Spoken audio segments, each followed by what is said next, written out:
Cinema शौकीन सबका स्वागत करता है। आज हम बात करने वाले हैं बिग लेजेंड के बारे में। ये कहानी है टाइलर लैड की, जिसकी गर्लफ्रेंड जंगल में गायब हो जाती है और सबका कहना होता है कि एक दानव ने मारा है उसकी गर्लफ्रेंड को। तब वो उस दानव को ढूंढने निकलता है। कहानी की शुरुआत होती है और हमारे सामने एक जंगल का दृश्य आता है। तभी इस जंगल में हम एक गाड़ी को आते हुए देखते हैं। ये गाड़ी रुकती है, तब उस गाड़ी से एक लड़की बाहर आती है जिसका नाम है नैटली। तभी हम नैटली के बॉयफ्रेंड को देखते हैं जिसका नाम है टाइलर। टाइलर बहुत ही ज्यादा खुश है, इसीलिए वो दोबारा जाता है गाड़ी के अंदर और एक हीरे की अंगूठी निकालता है। तब हमें पता लगता है कि टाइलर नैटली को शादी के लिए पूछने वाला है, इसीलिए वो इतना ज्यादा खुश है। फिर नैटली यहाँ पर घूमने लगती है और टाइलर जाता है गाड़ी के पीछे। डिक्की से वो बैग निकालता है और ट्रैकिंग के लिए पैकिंग करने लगता है।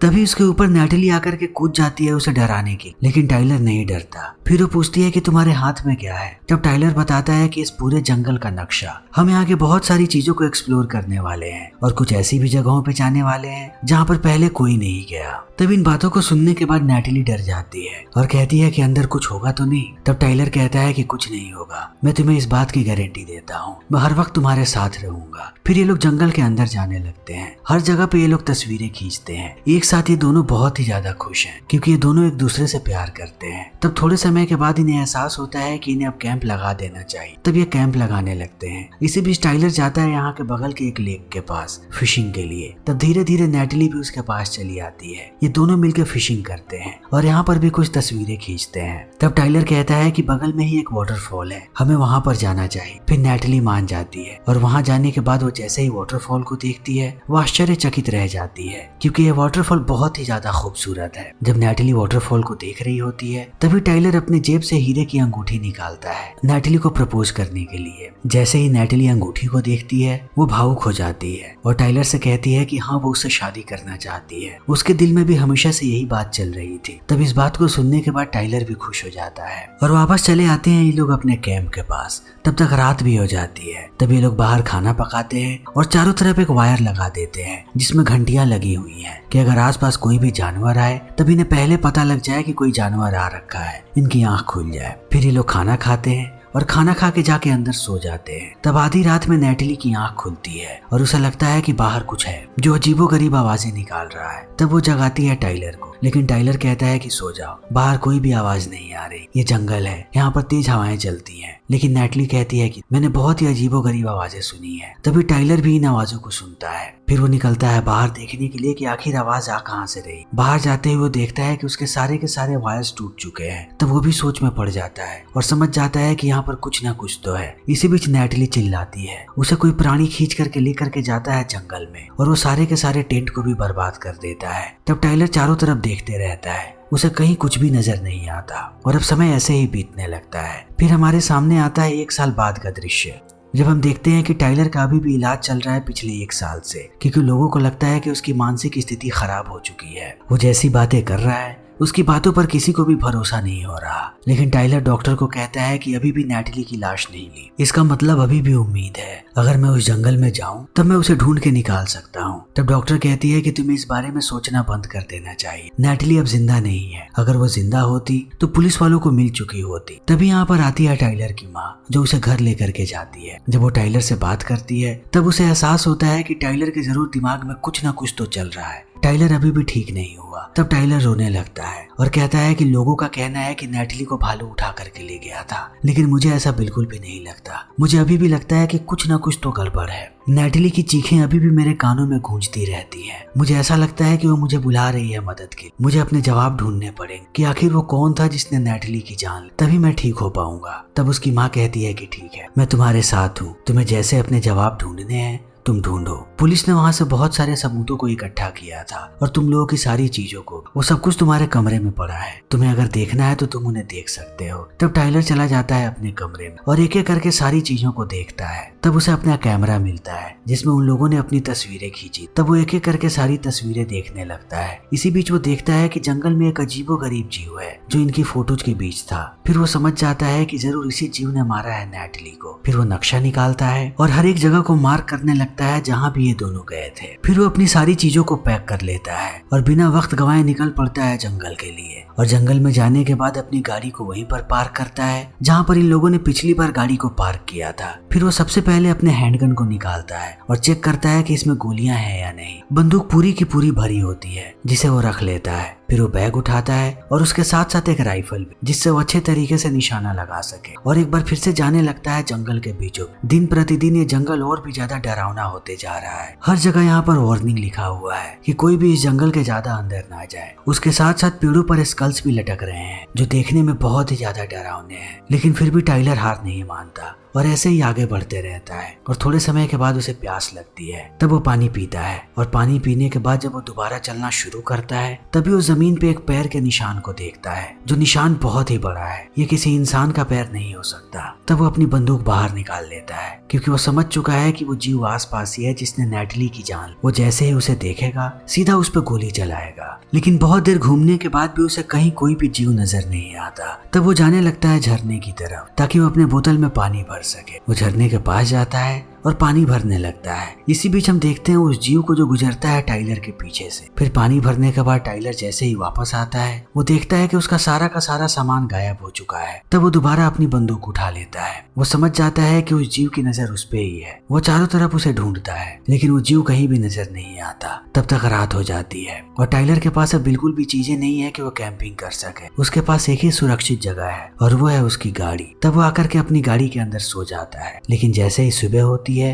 वो जीव उसकी गाड़ी पे हमला कर देता है, जिस चीज को देखने के बाद अब टाइलर भी डरता है। वो अपनी बंदूक उठाता है और जहाँ से उस जीव ने हमला किया था वहाँ पर अंधाधुंध गोलियां चलाने लगता है। वो बहुत देर तक गोली चलाता है लेकिन अब वो जीव उसे दोबारा नजर नहीं आ रहा। तब टाइलर भी रुक जाता है। इसी बीच यहाँ पर एक आदमी पहुंचता है। वो जैसे ही टाइलर को देखता है कहता है कि मैंने तुम्हारी गोलियों की आवाज सुनी। मैं एक शिकारी हूँ, मेरा नाम इली है। तुम्हें डरने की जरूरत नहीं है, मैं तुम्हारे साथ हूँ। मेरा कैंप बगल में ही है। अगर तुम चाहो तो मेरे साथ चल सकते हो। ये जंगल अकेला बहुत ही खतरनाक हो सकता है। तब टाइलर भी इली की बात मान जाता है क्योंकि वो जानता है कि वो बिल्कुल अकेला है और उसकी सारी चीजें भी गायब हो चुकी हैं। वो देखता है कि इली के पास एक बहुत ही बढ़िया राइफल है। तभी इली कहता है कि जब मैं इधर आ रहा था तब मैंने तुम्हारे गाड़ी के पास से किसी जीव को भागते हुए देखा, लेकिन मुझे समझ में नहीं आया कि वो क्या जीव है। जिस तरीके से तुम्हारी गाड़ी पे हमला हुआ है इसे देख करके लगता है कि यह हमला किसी भालू ने किया है। लेकिन टाइलर कहता है कि वो भालू नहीं है। इसी बात का मैं पता लगाना चाहता हूँ कि वो कौन है। तब इली उसे लेकर के आता है अपने कैंप पे। ये दोनों बियर पीते हैं और बातें करने लगते हैं। तब इली कहता है कि 1 साल पहले मैंने तुम्हारे बारे में पढ़ा था अखबार में। जैसे ही मैंने तुम्हें देखा मुझे याद आ गया कि तुम कौन हो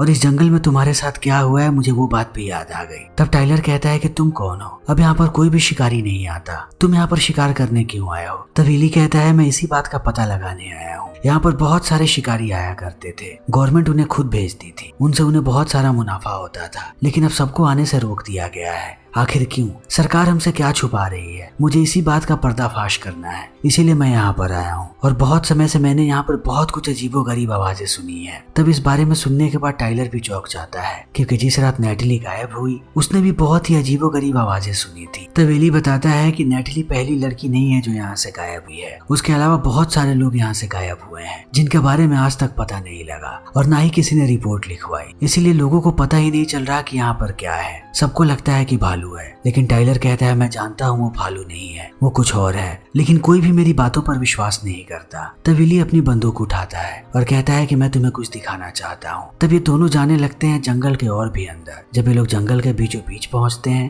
तब विली रुक जाता है और एक पेड़ पर लटके हुए एक कंकाल को दिखाता है और टाइलर को कहता है कि जब मैं छोटा था तब मेरे पिता यहाँ पर लेकर के आते थे मुझे हर जगह जाने की आजादी, मैं जो चाहता था वो करता था। लेकिन मेरे पिता ने मुझे एक ही हिदायत दी थी कि चाहे कुछ भी हो जाए मैं इस पेड़ को पार ना करूं। ये कंकाल यहाँ पे सैकड़ों सालों से लटका हुआ है। कोई भी इस कंकाल के आगे नहीं जाता क्योंकि इसके आगे कुछ ऐसा है जो बिल्कुल भी इंसानों के लायक नहीं है। फिर इतना कहने के बाद वो टाइलर से पूछता है कि क्या तुम कभी इस पेड़ के उस पार गए थे। तब टाइलर कहता है कि मैं आज सुबह सुबह ही इसके पार गया था। तब विली समझाता है कि ऐसी चीजें बहुत ही ज्यादा खतरनाक हो सकती हैं क्योंकि सरकार ऐसी बातों पर कभी भी भरोसा नहीं करेगी और ना ही वो एक्शन लेगी। इसीलिए कभी किसी को पता नहीं लगेगा कि जंगल में आखिर है क्या। मुझे लगता है कि जंगल के अंदर एक विशाल दानव है जो इंसानों को खाता है। तब इस बात को सुनने के बाद टाइलर भी चौंक जाता है और ये दोनों वापस चले आते हैं अपने कैंप के पास। तब ये लोग देखते हैं कि किसी ने पूरे के पूरे कैंप को बर्बाद कर दिया है। यहाँ पर जो आग जल रही थी उसे भी बुझा दिया गया है। तब इली कहता है कि वो दानव हमें हमेशा ही देख रहा है और शायद वो आग को पसंद नहीं करता, इसीलिए उसने आग को बुझा दिया। फिर इनकी बातें चली रही होती है, तभी इन्हें दोबारा अजीबोगरीब आवाजें सुनाई पड़ने लगती है, जिसे सुनने के बाद ये लोग चौंक जाते हैं और दोनों अपनी अपनी बंदूकें उठा लेते हैं और धीरे धीरे आगे बढ़ रहे हो कि जैसे ही उन्हें वो दानव नजर आएगा ये उसे गोलियों से छल्ली कर। तब यहाँ पर हमें पता लगता है कि हादसे से पहले टाइलर एक रेंजर हुआ करता था, इसीलिए उसे पता है कि कैसे लोगों को मारना है और हथियारों का इस्तेमाल कैसे करना है। और अब धीरे धीरे ये दोनों आगे बढ़ने लगते हैं और पहुंचते हैं उस पेड़ के पास जहाँ से अब कंकाल गायब हो गया है। तब इली कंकाल को देख करके चौंक जाता है और कहता है कि ये चीज बहुत ही खतरनाक है। उस कंकाल में बहुत सारे मंत्र फूके गए थे,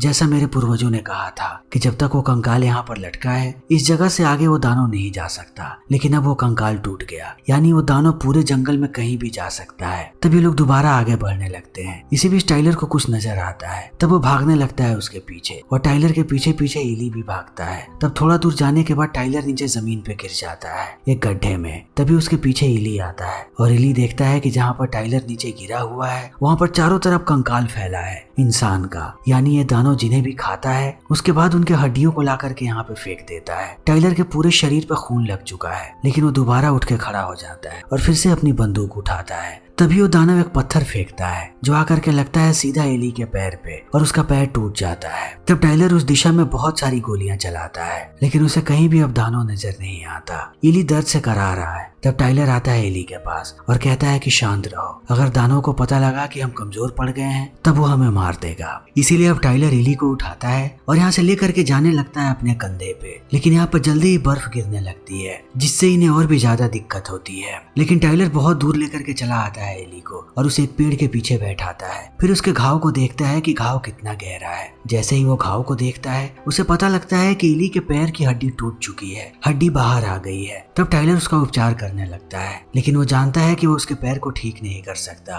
फिर भी वो एली को कहता है कि मैं तुम्हारी हालत थोड़ी सी बेहतर कर सकता हूँ, मेरे पास कुछ दवाइयाँ हैं। लेकिन सारी की सारी दवाइयाँ मेरे बैग में थी जिसे उस दानव ने चुरा लिया था। लेकिन जब हम लोग वहाँ पर दानव के पीछे थे तब कंकालों के बीच में मैंने अपने बैग को देखा था। मैं वापस जा रहा हूँ बैग लाने ताकि मैं तुम्हारी हालत और बेहतर कर सकूं। लेकिन इली मना करता है और कहता है कि वापस मत जाओ, मुझे यहाँ पर तुम्हारी जरूरत है। वो दानव खून का प्यासा है, अगर वो मेरे पास आया तब मैं उससे लड़ भी नहीं पाऊंगा, वो मुझे मार देगा। लेकिन टाइलर इली की बात नहीं सुनता, उसे कुछ गोलियां देता है और वापस जाने लगता है उसी जगह पे। वो बहुत ही संभल के जाता है और चौकन्ना होकर के। फिर वो उस जगह पे पहुंचता है और बैग भी उठा लेता है और उसके साथ साथ पुरानी राइफल भी, जिस राइफल को एली ने गिरा दिया था। लेकिन वो यहाँ से निकलता उससे पहले वो देखता है कि जमीन पे कोई चीज चमक रही है। तब उसे पता लगता है कि ये वही अंगूठी है जिसे उसने नेटली को दिया था। इस अंगूठी को देखते ही उसकी सारी यादें ताजा हो जाती हैं। फिर टाइलर रोने लगता है। इसी बीच उसे एहसास होता है कि वो दानव उसके पीछे ही है। तब वो यहाँ से भागने लगता है। वो जानता है कि वो दानव उसे मार देगा। अगर इसे दानव को मारना है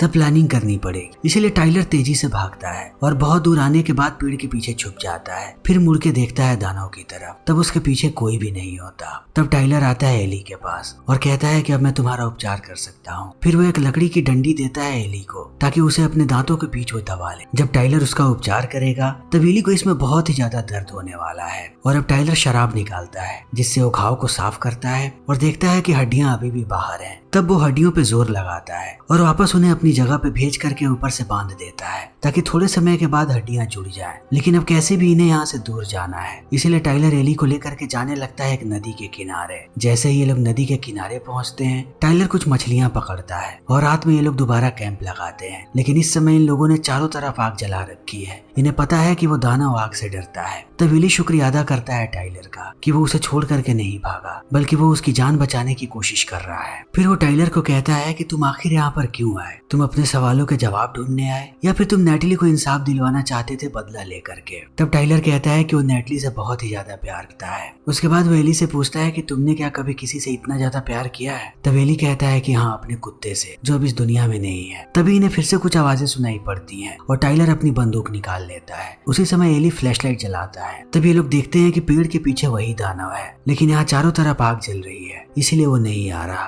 तब ये दोनों रात भर ऐसे ही जगे रहते हैं और हमेशा ही बंदूक को तैयार रखते हैं। तभी सुबह हो जाती है। तब टाइलर दोबारा घाव को साफ करता है एली के और दोबारा मछलियां पकड़ता है और फिर से ये लोग खाते हैं। तब तक फिर रात हो जाती है और ये सिलसिला कई दिनों तक ऐसे ही चलते रहता है। लेकिन जैसे जैसे दिन बीतते हैं टाइलर फ्रस्ट्रेट होने लगता है, उसे यहाँ से बाहर निकलना है। तब एली को एहसास होता है कि टाइलर अगर यहाँ पे फंसा हुआ है तो सिर्फ उसके कारण, क्योंकि एली अब ठीक से चल नहीं सकता। तब वो टाइलर को कहता है कि तुम चले जाओ, मुझे यहीं पर छोड़ दो, मेरे लिए यहाँ पर फंस के रहने की जरूरत नहीं है। तब टाइलर कहता है कि ऐसा नहीं होगा, मैं आपको छोड़ करके नहीं जाऊंगा। यहाँ से बाहर निकलने का एक ही रास्ता है कि हम अपनी गाड़ी के पास वापस जाएं, लेकिन उसके लिए हमें उस दानों के रास्ते से होकर के गुजरना पड़ेगा, लेकिन मैं रिस्क लेने को तैयार हूँ। तब ये लोग रात में जाने लगते हैं, लेकिन जैसे ही रात होती है इन्हें दोबारा कैंप लगाना पड़ता है। तब एली टाइलर को कहता है कि तुम सो जाओ, मैं पहले पहरा दे रहा हूँ। फिर जैसे ही टाइलर सोता है एली यहाँ से निकल जाता है, लेकिन जाने से पहले वो अपनी टोपी को रख देता है। एली जानबूझ के ऐसा कर रहा है ताकि टाइलर यहाँ से आसानी से निकल सके। तभी सुबह हो जाती है। सुबह सुबह जैसे ही टाइलर जगता है उसे एली नजर नहीं आता, तभी उसकी टोपी नजर आती है और टाइलर समझ जाता है कि एली ने क्या किया है। फिर वो उसके पैरों का पीछा करने लगता है। तब थोड़ी देर के बाद उसे एली के चीखने की आवाज सुनाई पड़ती है। तब वो भागते हुए जाता है उस तरफ। फिर वो देखता है कि वो दानव एली के मांस को खा रहा है। तभी दानव की नजर पड़ जाती है टाइलर पे। तब टाइलर दोबारा भागता है और भाग करके आके एक पेड़ के पीछे छुप जाता है और अपनी बंदूक तैनात रखता है ताकि जैसे ही दानव आए वो उसका काम तमाम कर देगा। लेकिन दानव नहीं आता। तब दोबारा टाइलर उठ करके खड़ा होता है और यहाँ से जाने की तैयारी करने लगता है। इसी बीच दानव आ जाता है उसके सामने और वो उसे एक पेड़ के बाद दूसरे पेड़ पर उठा उठा के फेंकता है और अंत में जब वो उसे मारने जाता है तभी टाइलर उसके पैर पे चाकू चला देता है। तब दानव को दर्द होता है और वो टाइलर को छोड़ देता है। टाइलर जैसे ही नीचे गिरता है वो अपनी बंदूक उठा करके दानव पे गोली चलाता है। तब दानव को यहाँ से भागना पड़ता है और टाइलर भी अपने कैंप पे वापस आ जाता है, लेकिन इस बार उसने निश्चय किया है कि वो बदला लेगा। अब वो यहाँ से नहीं भागने वाला। वो अपने घाव को साफ करता है और नैटली के रिंग को गले में पहन लेता है। फिर यहाँ पर एक बहुत बड़ी आग जलाता है। वो जानता है कि वो दानव आग से डरता है और तब अपने लिए हथियार बनाने लगता है कि जैसे ही दानव उसके सामने आए वो उसे मार सके। और अगली सुबह सुबह निकल पड़ता है दानव के पीछे और बहुत देर चलने के बाद आता है अपनी गाड़ी के पास। तब वो डिक्की खोलता है और अंदर से बहुत सारा तेल निकालता है आग जलाने के लिए। तब तक शाम हो जाती है। तब वो गाड़ी के चारों तरफ आग जला देता है और यहाँ पर एक गैस के सिलेंडर को भी रखता है। उसे अब कैसे भी दानव को बुलाना है, इसीलिए वो गाड़ी का हॉर्न तेज बजाने लगता है। तभी यहाँ पर दानव पहुंच जाता है। उसके आते ही टाइलर आग लगाता है और सिलेंडर पर भी गोली चला देता है। तब हम देखते हैं कि दानव के पूरे शरीर में आग लग चुकी है और वो भाग रहा है जंगल की तरफ। तब टाइलर भी उसके पीछे पीछे जाता है और उस पर बार बार गोलियां चलाता है और एक वक्त के बाद उसे पता लगता है कि दानव की मौत हो चुकी है। लेकिन अब टाइलर भी घायल है, लेकिन उसे कैसे भी जंगल से बाहर जाना है। तब वो ऐसे ही चलते रहता है और थोड़े समय के बाद वो पहुंचता है सड़क तक, लेकिन सड़क पर आते ही बेहोश हो जाता है। तभी हम एक गाड़ी को देखते हैं जो टाइलर को देख करके रुकती है और वो लोग उसे लेकर के जाते हैं शहर। तब कई दिनों के बाद टाइलर को होश आता है हॉस्पिटल में। फिर नर्स उसके हालत के बारे में उसे बताने लगती है कि उसकी हालत में अब कितना सुधार हुआ है। तभी यहाँ पर जैक्सन वेल्स नाम का एक आदमी आता है और टाइलर को बताता है कि मैंने तुम्हारी कहानी सुनी है, तुम उस दानव के बारे में बात कर रहे थे, मुझे तुम पे भरोसा है क्योंकि मैं जानता हूँ उस दानव के बारे में। तब टाइलर कहता है कि मैंने उसे मार दिया, लेकिन वेल्स बताता है कि नहीं, वो अभी भी नहीं मरा है, अब वो ज्यादा गुस्से में है। मैं एक कम्युनिटी का हिस्सा हूँ, हमारा काम ही है वैसे दानव को मारना। तुमने जो काम किया है वो काबिले तारीफ है, मैं चाहता हूँ कि तुम हमारे साथ काम करो। तब इस बात को सुनने के बाद टाइलर भी सोच में पड़ जाता है और ये फिल्म यहीं पे खत्म हो जाती है। तो दोस्तों हमारी आज की ये वीडियो यहीं पे खत्म होती है। अगर आपको हमारी ये वीडियो पसंद आई हो तो इसे लाइक करें, शेयर करें और चैनल को सब्सक्राइब करें। Thank you.